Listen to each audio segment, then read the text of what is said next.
14. Jill. We met at her dead Birch's. I told him about how my parents didn't want me seeing him anymore. He looked past me and said we could just keep it a secret. I felt along my belly, ulcers eating my guts away. Lou. At church, my parents made me go to confession. Tell him the truth, Mom said. All of it. He'll know if you're lying, and so will God. I told the truth that my parents believed. The man behind the slats told me to study Deuteronomy 2:18 through 2:21 and John 2:1 through 2:29 and assigned me words to recite. Monday came hard blue. Mom dropped me off at school. I'd been waiting all break to tell Jill what happened, about her hair and the fire and the saucepan and the dead spiral house and the woods, so I searched the halls for her. I kept one hand in my pocket, drawing a circle on my thigh with my thumbnail, round and round through the fabric for every heartbeat. I made sure never to step on the lines between the tiles. The bell rang and I kept looking, but she wasn't anywhere. I was 13 minutes late to physics. Miss Troy gave me soft knives when I took my seat. She stopped me after class. Her face hung like deflated balloons. Are you feeling all right? You're pale. I nodded and left, searching the halls again. I found her standing alone in front of a water fountain. Jill. Lou approached in that little half-hop that was usually endearing but now just seemed broken and ugly. She smiled and stammered a bit. Hi there. I've been planning for this all weekend, stewing, the way I was going to hurt her, something I never admit to anyone. Yes, her lie had broken us apart, but it was the dream that had really ruined her for me. Oh, I didn't realize we were on hi there terms. Her face tensed. I, she stuttered. Come on, spit it out. The image of her sucking at my father's roots, drinking up his sap. Can we talk? What do you think we're doing? I just want to talk about something. Is this supposed to be an apology? 'Cause so far it sucks. Her eyes shook back and forth, back and forth. I need to tell you something. You tell your parents I gave you drugs, and now you just need to tell me something. What? She shrunk in her clothes. What? Warping my voice into a parody of hers. Okay. She tilted her head to the side like I was going to hit her. Grow some fucking balls. Okay. I turned around and, as I was pretty sure she was beginning to cry, as a small iron pit sank in the bottom of my stomach, I walked away. Lou. I skipped second period, locked myself in a single-stall handicapped bathroom. A bathroom is the only place you can ever be alone, ever, and went icy wet into my sweatshirt sleeves. I thought about going to the nurse's office and pretending I had a stomach bug or strep. In the mirror, my skin was wormy chalk. I closed my eyes. The blade splits me open. The hammer collapses my face. The crowd tears me apart with their fingernails. The bell rang before lunch. The bell rang for lunch. Outside the bathroom, bodies shifted, thrumming through the school spaces. A fist thundered on the door, a voice behind it carving out, "Hurry the fuck up." I dried my face with my shirt collar, opened the door, and pushed past a tan slab and football jersey toward the cafeteria. I squeezed through and around everyone, dodging the lines between tiles until there was no more room left to move. Everyone packed together. A woman's voice sawed above everyone. Clear the way! Out of the way! I peeked over the other students' shoulders. It was Miss Troy. Give her space. She knelt at the side of a small girl seizing on the linoleum, wire-rimmed glasses flung from her face, and cracked icicles against a locker. Miss Troy rolled the girl on her back and slid her book bag beneath her head, holding her face in her palms. It's all right, she whispered. You're all right. Behind my eyes, Tyler's body shook and blurred. He vibrated. The lock of blue hair, the box cutter, the way he looked at me, the way she looked at me. Jill. Yo, Abigail Pearson is spazzing in the hall. Amir sat down next to Tyler at the lunch table. She has seizures, I said. Let her do her thing. He rolled his eyes. Just thought it was weird. Happens every month, at least. Whatever. Tyler just stared into his meal, slowly stuffing tater tots into his mouth. Lou walked through the double doors from the main hall and moped over to the emptiest table. She opened a small thermal cooler and removed a Ziploc bag filled with lettuce and croutons. She ate the contents slowly with her fingers. Sometimes, between bites, she'd look over at me, and when I turned to meet her gaze, she'd turn. pretending as though she'd been looking at something else. I need to pee. I got up and walked fast toward the girls' bathroom. Lou. She opened the bathroom door and slipped inside. I rose slowly, leaving my lunch, and maneuvered through the tables, chairs, and other bodies toward the girls' room, keeping my head down and eyes away from others. As I reached the door, I faked like I was going to walk right past, but sidestepped and pushed through. It reeked black and petulant. Jill stood at the sink washing her hands. Her face found me in the mirror. She jumped a little, and then her lips curled down into a knife. What the fuck? Hi. What the hell are you doing? I need to tell you something. Get out. I think you're in danger. A phrase I'd read in comic books, heard over and over in movies, but never imagined saying myself. You're such a bad liar. I think you're in danger. Christ, she shook her head. It's Tyler. Then she stopped, and her face smeared just a little. What? On Thanksgiving, I found his box cutter and your hair. My hair? A piece of your hair. I think he brought me to the woods. She stepped toward me. Her knives glowed white. Tyler brought you to the woods on Thanksgiving. Yes. Why would he do that? I don't know, but I found your hair there. He'd done something. My voice shrank and cracked, gasping for words I didn't have, words that would make her believe me. I looked away, into the mirror, at her back, and my own face. I wasn't anything like her. Lou. Jill tilted her head to the side, forcing me to meet her eyes. I wanted to look away further, but didn't.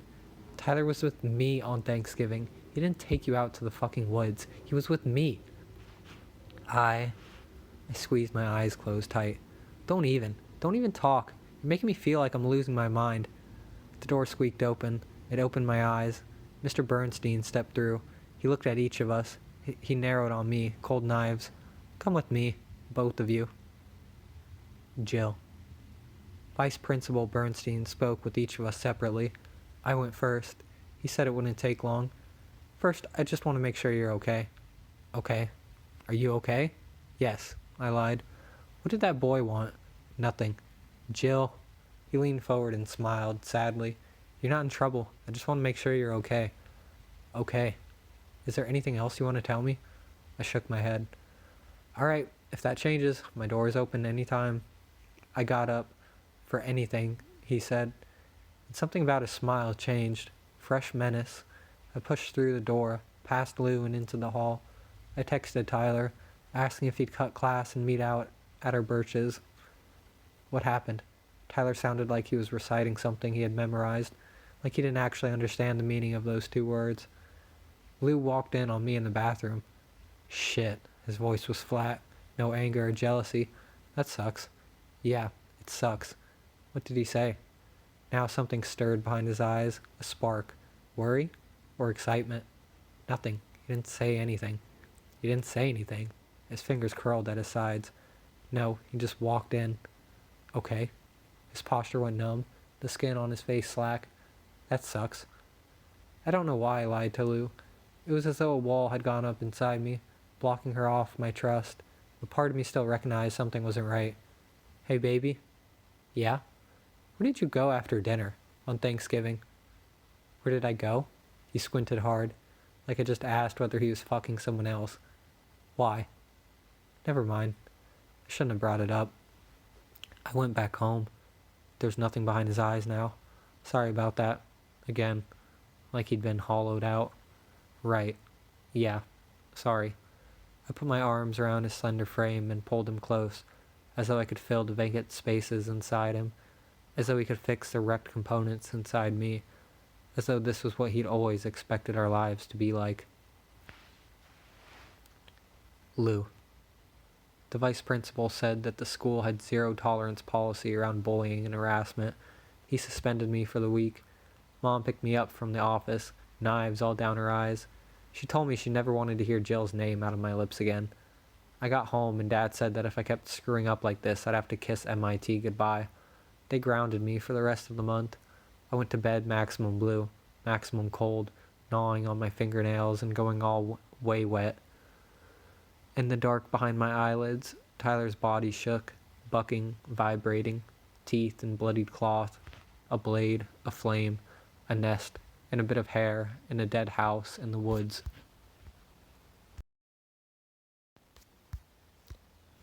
"15. Lou. I'm in an alabaster room. It breathes for me. The bed is like soft water. A dot on the wall speaks. The dot says, he went to the chestnut tree, thinking about the circus, but he could no longer find the memory. He pulled his head in between his shoulders like a baby chick and remained motionless with his forehead against the trunk of the chestnut tree. The dot tells me his family didn't find him until his niece took out the garbage and saw the vultures circling overhead. The door made a long creak, like a dog crying. I woke. Mom's face peeked through the door, then the rest of her. Her hands clutched an orange folder stuffed with paper. "It's almost 10, she said. "Okay, Mom. I got your homework from school." "Thanks, Mom." "So you won't fall behind." "I know. Thank you." She stepped into my room and over to my desk, placing the papers where my computer had sat.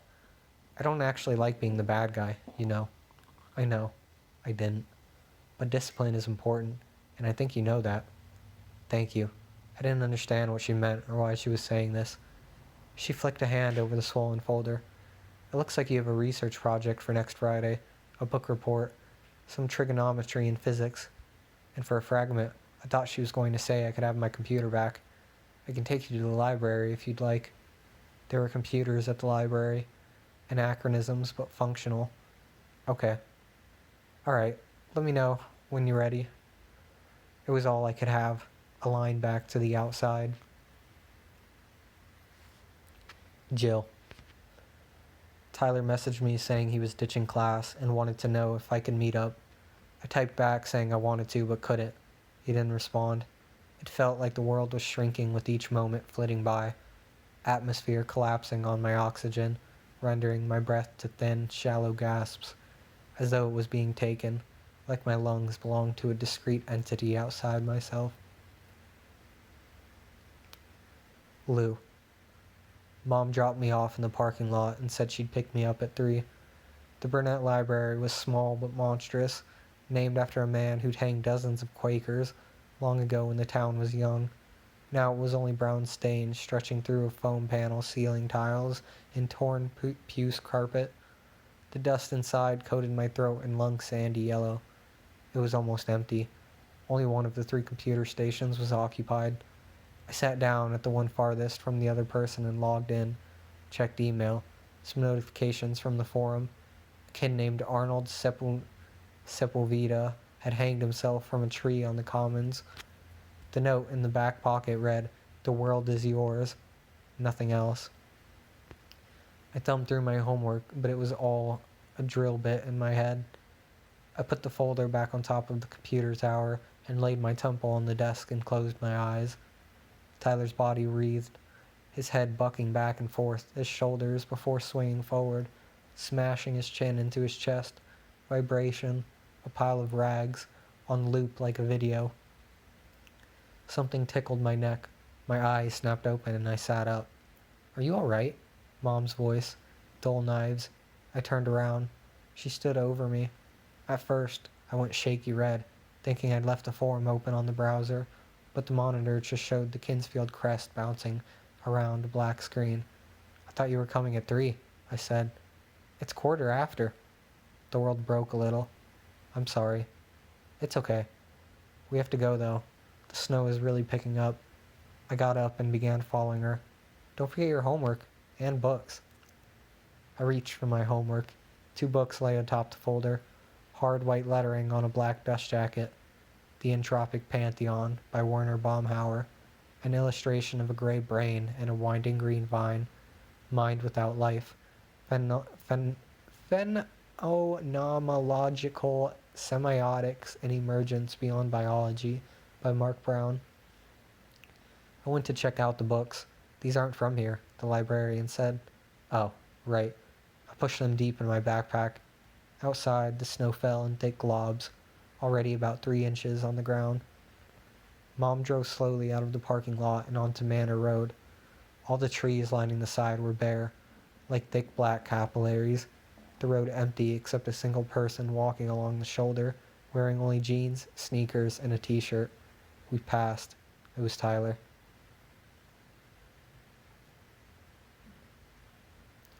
Jill. Kennedy wasn't in school either, and Sydney didn't know where she'd gone. She said she was worried about her. I told her she was probably just sick or something. Lou. Dad was already back from work when we got home. We all ate dinner together. No knives, almost alabaster, not quite lukewarm. I offered to clean up, even though I hated doing dishes, the way my fingers got wormy soft. After I finished, I asked to go upstairs to work on my homework. I was raised to believe in divine intervention, of messages dictated from God to moral vessels, compiled in tomes, and so it followed that if one book contained the word of God, others did too, and these books, placed into my possession by forces outside my immediate influence, felt entirely like intervention. I sat at my desk and cracked each of my knuckles slowly, like boulders scraping together. I opened the Entropic Pantheon. Picture a scalene right triangle with its longest side pointed toward heaven. At its base, on the right angle, is the mind. At the angle opposite lies the body. The spirit resides at the top, advancing toward heaven, though never quite reaching. It is distant from the mind, but even more so from body. This is man's state. When man's state inverts, these positions shift. Mind remains at the right angle, but now spirit shares its base. Body occupies the highest point. Here, it is essential to remember its schema represents not a hierarchy, but a state of yearning. Man's state yearns towards spirit, while its inverse yearns towards the body. For all things yearn towards what they do not or no longer possess. The man inverts his state through ritual and extremity of experience. This extremity may be reached through ecstasy or trauma, meditation or hallucination, or a combination. Onanism or flagellation are commonly employed by many, religious practice and drug ingestion by others. Death, of course, represents the highest state of inversion, though not all who die attain it. Importantly, there is no proper path toward attaining inversion. Rather, one must conduct himself in alignment with the truth of his will. Only then can he rebuild the world. Jill. It was already snowing bad when the bus dropped me home. Dad was on a delivery. Mom still at work. I was hoping they'd let her out early. I didn't want her driving if the roads were bad. My phone buzzed, my nerves sparkling along with it. A breath of premonition. A frame's worth of image flashing in the night behind my eyes. A body inert, slung along a dawn blue riverbank. Familiar bloated face. A plump tongue sticking through swollen lids. A rot pushing outwards into my mouth, tickling the back of my throat, shortening my breath, making me gasp. The screen read, Kennedy. Hello? I need your help. Her voice scraped raw, wet and throaty. Are you okay? Of course I'm not okay. I need help. What's wrong? Just come get me. Each syllable quaking through the speaker. Where are you? Please, please, please, please, please. I'll come get you, but you have to tell me where you are. I'm at Bobby's. Oh, God. She cracked but pulled together. It's real bad. She hung up. I tried calling back, but she didn't answer. I called Tyler, but he didn't either. Same with Sydney. So I put on my hoodie, coat, and combat boots and tracked out into the storm. The sidewalks were all clotted up with dense white. Not even the homeless were out. A car glided by, honking. I pulled my hoodie closer to my face. The car pulled into a side street up ahead of me. I walked faster, slipping, but still ready to run if I needed to. The car's driver's side window rolled down. Yo, Jill! A familiar voice. I glanced at the window. It was Marlon. Where are you going? Lou. Man's state is visible, and therefore susceptible to downfall. We sing to be obscured. In contrast, the inverted is forever obscured. Its destruction belongs to its past. As a result, it will live forever, and forever obscure. Jill. The ground slushed beneath Marlon's car as we crossed through the tree tunnel into Highlands, branches dancing above us. How the hell do you let your best friend get caught up with a guy named Crazy Bob? I don't know, I said. Any guy who willingly adopts crazy as a prefix can only ever be bad news. For real. I'm sorry. Don't be. You didn't do anything wrong. Just hope your friend's still alive. That's not funny. I know it's not. Marlon's car gently fishtailed before snapping back straight again. It's right up here, I said. He turned left. That's it. Pointing at one of the nondescript houses. He pulled up to the curb. A police cruiser slid by, the cop inside grilling us hard, or maybe just Marlon. God, I hate coming up here, he said. The red SUV wasn't in the driveway. I texted Kennedy. 5 minutes. 10 minutes. No response. I called. Nothing. I got out of the car and started up toward the house. Marlon got out and came after me. This is a real bad idea. He gaped at the Confederate flag covering one of the windows. I tapped on the front door and waited. Nothing. I rapped louder. Nothing. Jesus. Fuck. Okay. I grasped a doorknob and turned it, just as Marlon reached for me, barking no. The door creaked open. The place was trashed. Piles of cigarette ash and bottles. The lights were out, but the living room was empty. This is such a bad idea, Marlon whispered. Where is she? Pipes rattled inside the walls, sounds of water rushing from one end of the house to the other. Then the door down the hall opened. Kennedy stepped out, her face streaked with mascara and lipstick. Oh God, oh thank you. She ran to us and threw her arms around me. What were you doing in there? She pulled me tighter, sobbing and blowing ropes of snot into my shoulder. Peeing. She pulled away suddenly. He's coming back. We have to go. The front door clicked open behind us. Oh wow. Crazy Bob and Chucky stood in the doorway, grinning. A rectangular razor blade stuck out of the side of Bob's mouth, his eyes locked on Marlon. He stepped forward, extending his left hand, all coated in dark crusty red. Hi, I'm Crazy Bob. Lou. The most important thing anyone can know is this. Just by existing, by inhabiting this planet in space, we are put in communion with entities we cannot begin to understand, and manners we cannot begin to understand. We float on the surface of an unfathomable ocean, and though we may stick our hands, our feet, our faces beneath, we can never go much farther without drowning. Once made aware of this, a man can no longer see the earth as a sphere. It is a serpent. It is a length of rope, forever curling around our persons. Jill. It was like I was already dead and stupid. I was an apocalypse I should have foresaw. It was an apocalypse I should have foresaw, wishing with my cruelest, most selfish inclinations that I had ignored Kennedy's call, leaving her to be slashed and spilled on Crazy Bob's floor. Her life in return for my own, and sure, Marlon's too. One life or two. A rational trade. We're leaving, Marlon said, shaking at my side. Bob turned the razor blade in his teeth. Don't be like that. Sit down. Get cozy. We're leaving, Marlon said. I don't want trouble. His face dropped from Crazy Bob's face. He stepped slowly towards Marlon. The smile dropped from Crazy Bob's face. He stepped slowly towards Marlon, almost pressing his chest into his. Then his lips slipped back into a smile. Hey, I like this one. Maybe I'll see you in my dreams tonight. We're leaving. Marlon dug his hand deep inside his pocket. Then leave.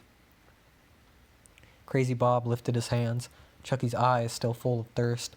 But they stood back. The world, our futures, opened up. A narrow passageway back to our beds and parents and pets. Far from this house and its menace. To spaces still packed full with hurt and drag, but a sort we'd learned to accept and adapt to.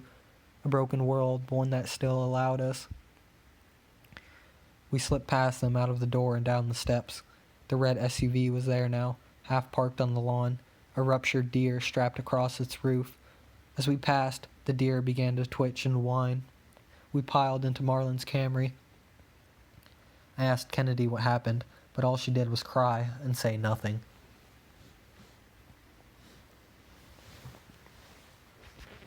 Blue.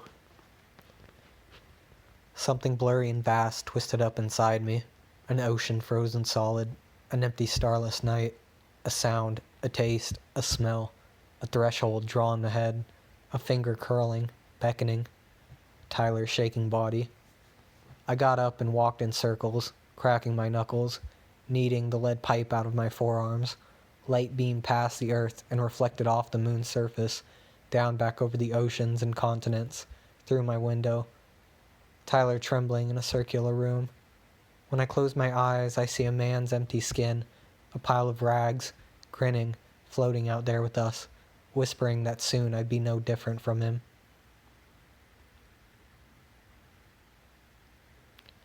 Jill.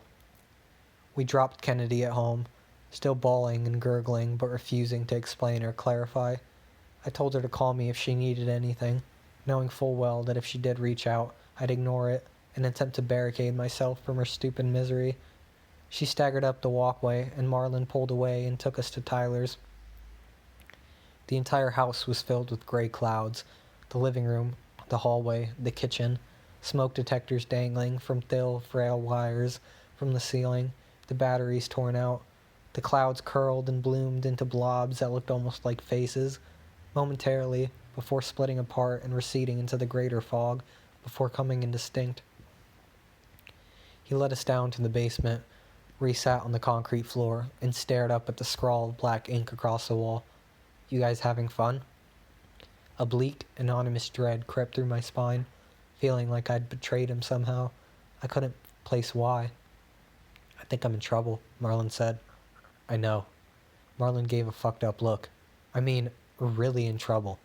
"I know," Tyler said, gazing at the sharpied spiral webs in triangle clusters. "I'm taking care of it."